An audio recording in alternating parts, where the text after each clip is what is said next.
Akakiiko k'ebyokulonda mu kibiina ki National Unity Platform ka Electoral Management Committee kayingidde olunaku olwokusatu nga kasunsula abeegwanyiza okuweebwa kaadi ey'ekibiina mu kalulu ka 2026 ku mutendera gw'obwakkansala mu disitulikiti y'e Wakiso.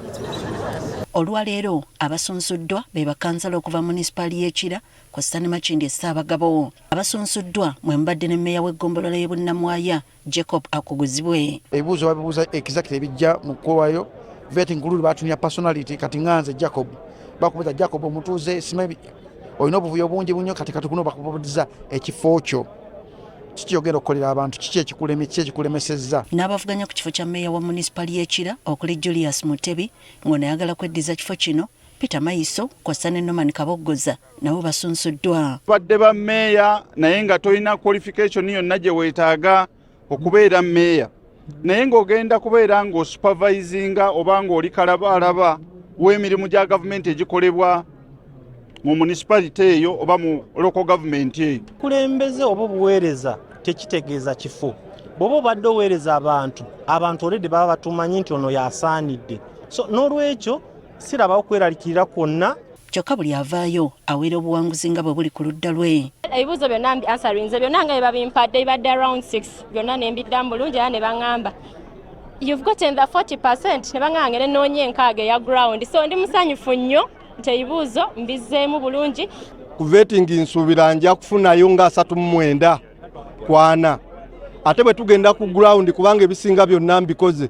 Kyokka abamu bategeezezza nga basanze okusoomoozebwa olw'ebibuuzo ebibuuziddwa. Naye kye bayita interview kati bwe nkitegedde abazadde abanenya abaana nga bafunyeemu obubonero obukyamukyamu batandika okubyetegereza kubanga ekibuuzo ojja ng'okoze research ku kirala ne bakubuuza ky'otaakozeeko research ate nga kikuliraanye. Newankubadde guli gutyo abamu ku beegwanyiza ebifo basabye akakiiko obutabakandaaliriza kisobozese abaweereddwa kaadi okwetegekera akalulu ka bonna.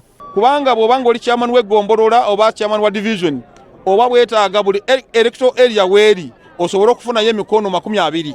Bakama baffe baali badde batwanguyiriza okulangirira oyo afunye kaadi mu bwangu. Okusinziira kwa myuka omwogezi wa NUP Alex Waiswa Mufumbiro ebinaava mu kusunsula byakutwalibwa mu kakiiko ak'okuntikko okwekenneenyezebwa. Kakiiko ka EMC bwe kamala result says ate kazitwala mu gye tuyita executive board. Executive board yeziyisa ke kakiiko nno aka executive board ke kakiiko ak'okuntikko. Waiswa agamba nti kino kigendereddwamu obutakola nsobi ng'ezaakolebwa mu kulonda okuwedde olw'abantu abamu abeesigibwa ekibiina kyokka ne beefuula. NUP eri mu kukola buli kisoboka okufeffetta okumanya okuggyawo okuwannaanya obutalekaawo ndooliito ku mulundi guno kwabo abaana ababakutte fulaga ya National Unity Platform.